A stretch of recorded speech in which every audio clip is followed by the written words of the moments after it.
თბილისის განვითარების ფონდის ახალი ხელმძღვანელობა საიას თავმჯდომარესა და იურისტებს შეხვდა. არასამთავრობო ორგანიზაციის ოფისში გამართულ დისკუსიას საკრებულოს დამოუკიდებელი დეპუტატი ალეკო ელისაშვილი და სამოქალაქო საზოგადოების წევრებიც დაესწრნენ.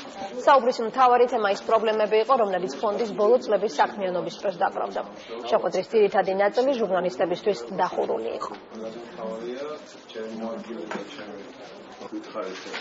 Ვფიქრობ, რომ ეს შეხვედრა არის კარგი საშუალება იმისთვის, რომ გავიგოთ, რა შეა გამოსავალი, რა გზები არსებობს, რომ ამ სიტუაციას თავი დავაღწიოთ, და სამომავლოდ რეალურად ფონდმა იმუშაოს ისე და იმ ფორმით, იმ მიმართულებით, რომელიც რეალურად სასკეთო წაადგება ქალაქს. ფონდი იყო კორუფციული ჭაობი, იყო შავი ჯიბე თბილისის მერის და ყველაფერი უკეთურება ხდებოდა ხოლმე აქ, გადარიცხვები, გადმორიცხვები, ფულის კეთება და ასე შემდეგ და ძალიან მისასალმებელია, მეტად მისასალმებელია, რომ სწორედ ასე იწყებს თბილისის განვითარების ფონდის ახალი ხელმძღვანელობა თავის საქმიანობას. ჩვენ უკვე მოვიწვიეთ ყველა დონის მაკონტროლებელი, აბსოლუტურად. ყველა მასალა ფონდიდან გატანილია. ჩვენ გვინდა გავემიჯნოთ წარსულს, როგორ ვალდებულებებს არა.